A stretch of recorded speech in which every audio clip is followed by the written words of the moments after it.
My name is Emmy Starbuck, and today we have a recent graduate from Creighton University, Cecelia Fuller, here to discuss leadership. Thank you again for joining us. Could you please introduce yourself for our viewers? Absolutely. Thank you for having me. I'm so excited to be here. My name is Cecelia Fuller. I'm from North Platte, Nebraska, is where I currently live now. And as Emmy already said, I graduated from Creighton University this past May. My major was public relations, journalism with a public relations track. So mostly public relations. And then throughout my time at Creighton, I had a couple different leadership roles. I was the social media chair for chamber choir and then also worked in campus ministry with our retreat called Encounter. So I was both an encounter leader and then the following year an encounter coordinator. And then also my favorite, working at the Schlegel Center for Service and Justice. I was a coordinator for service and justice trips and then also became a member of the core team for the service and justice trips, which was my most favorite role. We had trips every fall break and every spring break to around 17 to 20 different locations around the United States, really diving into social justice and advocacy, and really being in community with the people we were going to see. So that was really fun. Awesome. So we're going to start the interview with a quick fire round of questions. These are going to be yes or no answers. So starting off, were you a leader in every organization you were a part of at Creighton? I was not a leader in every organization I was a part of. Do you ever get nervous about being a leader? Yes, Have you ever made mistakes as a leader? totally. Lots of them. And then have you ever had to follow someone who wasn't a good leader? Yes, I have. And then out of the Hanson Leadership Program values, empowerment, courage, depth, and advocacy, which one do you resonate with the most and why? I think I really resonate with all of them, but today I'm going to say courage. And why I think courage is important is as I've gotten older, I understand that it's okay not to know everything. And a lot of times when you're a leader, you don't know everything. So things can be kind of scary or kind of anxiety inducing when you aren't 100% confident in what you're doing. And so having courage can be really important. And I think the most important part is to just be honest and have courage that you can figure it out. And most of the time, I have other people, whether they're a leader with me or maybe considered more of a participant, who also can help me figure it out. So having courage together can be really awesome and important. Cool. All right, so you talked a little about your favorite leadership role when you finally got to be part of the core team for the Service and Justice Center. What motivated you to pursue this role? I honestly didn't even really know to pursue it. I was kind of really new to Creighton. I'd just gone on my first service and justice trip, and was giving a speech to all of our supporters of the service and justice trips at this big banquet dinner. And at the end of my speech, the head of the Center for Service and Justice came up to me and was like, "Hey, have you ever considered core team?" And I was like, "What? I can be on core team?" So that I think is really what sparked it. But the core team on the trip that I went on first was just so awesome. I thought they were so cool, and really just knew so much about social justice and advocacy. And so it was really exciting for me to get to be a part of that and kind of consider that process and applying for that. So, yeah. Yeah, would you say that the core team on the first trip that you went on and then the people that encouraged you to apply for the role, would you say that they empowered you as a leader? 100%. They were very empowering. Yeah. That's awesome. So going off of that, when you're in a leadership position, how do you empower others? Yeah, great question. I think first and foremost, the most important thing to do in any leadership position, but especially for empowerment, is really starting to build relationships right away. And I think the Center for Service and Justice really did that, a great job of that.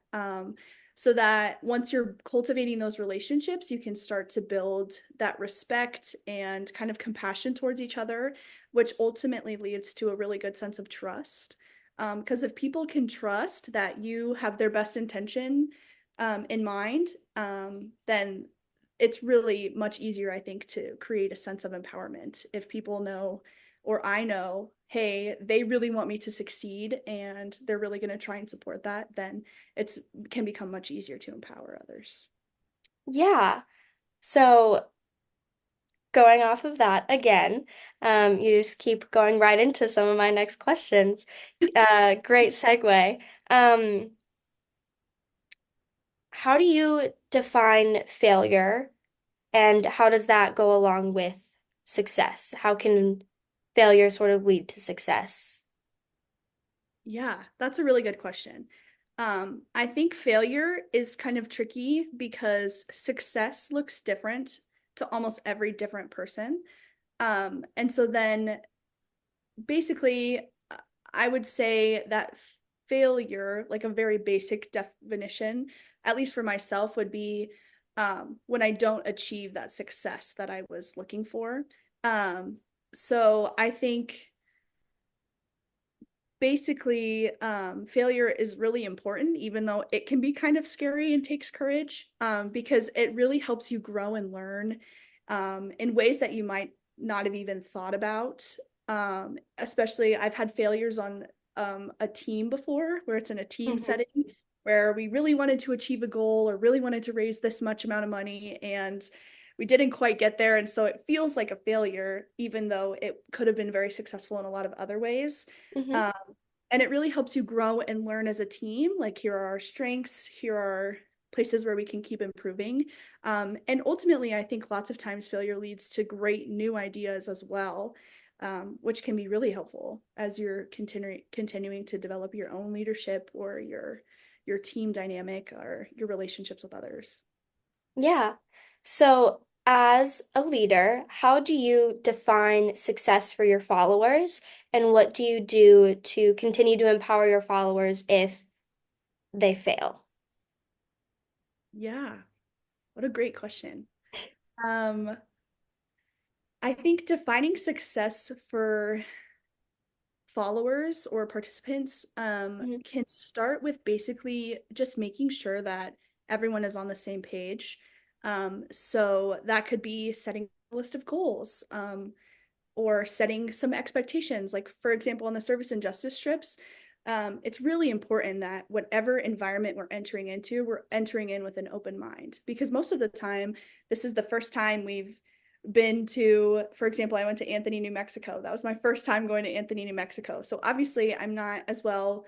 Um, yeah, like, it just was a lot of learning and growing. So Mhm. setting expectations of that is, I think, really important from the get-go, and making sure that we come up with them together, and their expectations that everybody can be prepared to meet. So we're not leaving people behind or leaving people out is super important.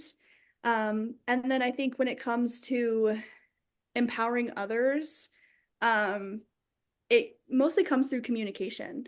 Mhm. Um, so I think communication is really important. That's how you set the expectations in the first place, or the boundaries or the goals. And that's also where you can continue to check in, like, hey, how's it going? How do we think we're doing? One-on-one conversations of, like, how are you doing? Yeah. Are really important. What can I do to help you? Here are some things that I'm feeling. And just having communication so that you can kind of understand new ways to learn and grow together, instead of just feeling stuck or feeling like failure is really imminent. That way you have a chance to continue growing together and Yeah. empower. Yeah, absolutely. It sounds like as a leader, you really value personal relationships with not only the other people you're leading with, but the people that are following you as well. What do you do to maintain those relationships when it gets hard? That's a really good question. I think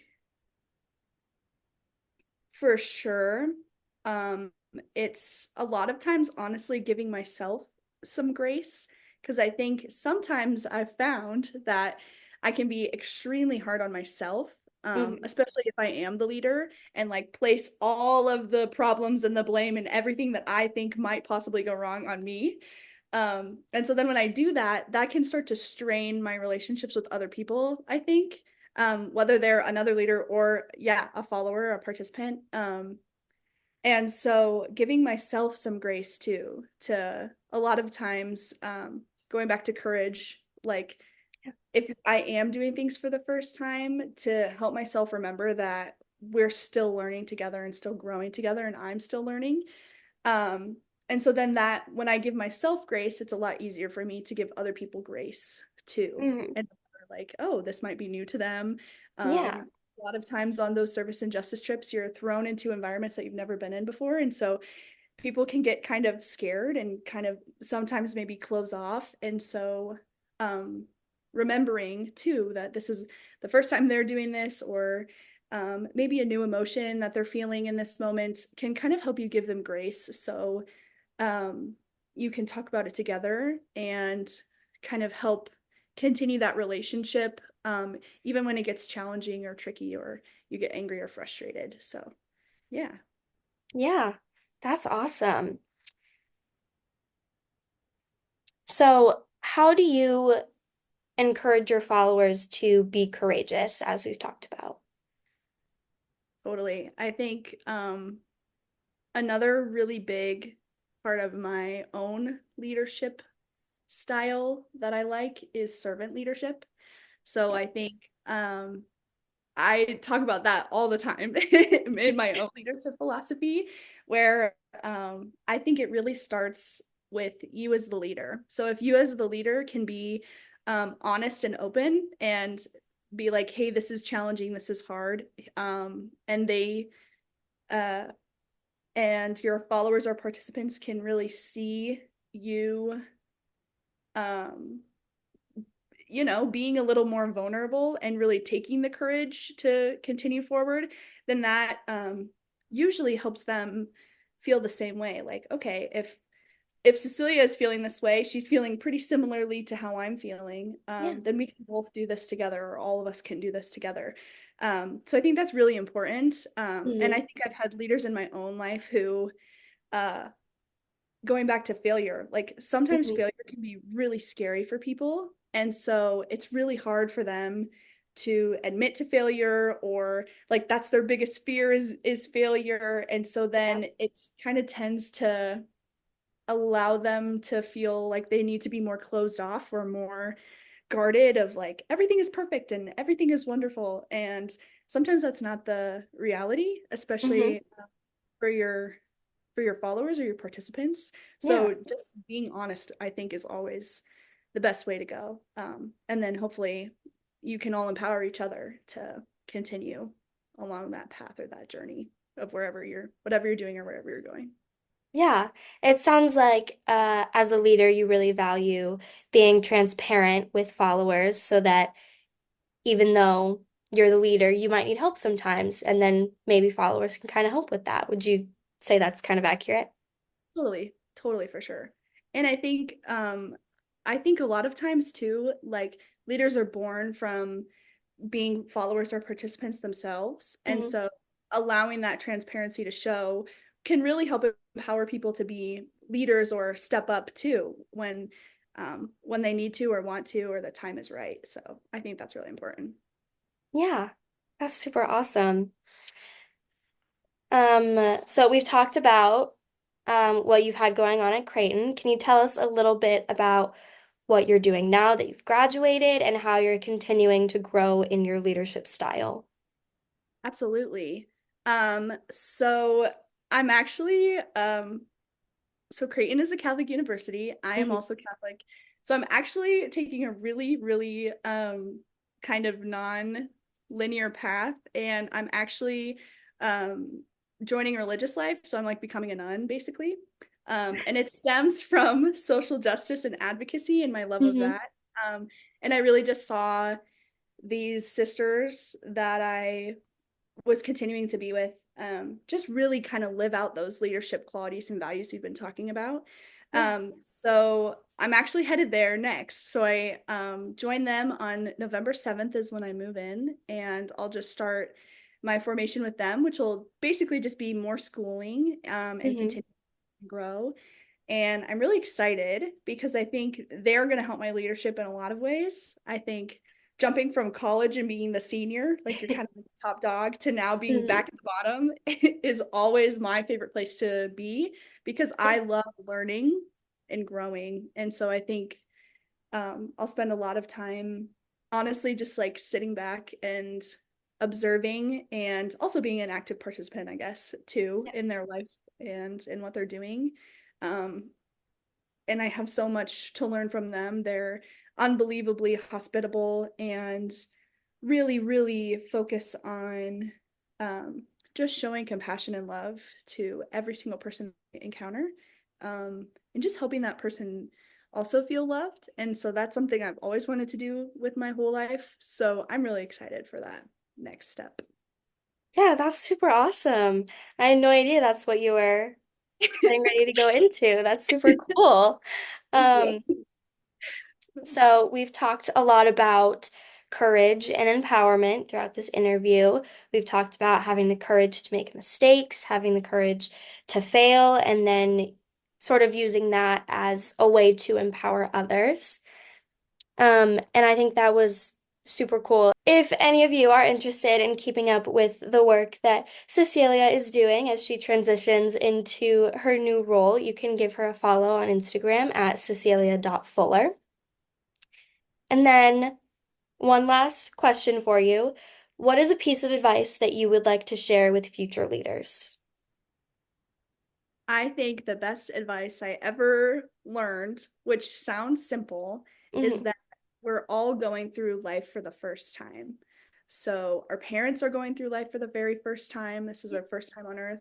We're going through life for the very first time. And when you can realize that, then you can give yourself a lot of room to keep growing and keep learning, and give others around you a lot of space to keep growing and keep learning, which I think is so important because then we can all grow and learn together. So it's okay because we're all just learning for the first time how to live this life we're living. Yeah, that's super awesome. Thank you so much for joining us. I hope you enjoyed this experience. For our viewers, if you know anyone that would be good to interview for this On the Way Up series, you can send those suggestions to us at hlp@doane.edu. Just send us an email. And thank you so much for watching. This was a great opportunity to learn about what's going on in the world of leadership at Creighton, and specifically the work that Cecelia has been doing and what she's getting ready to do next. And we'll see you next time on the Way Up.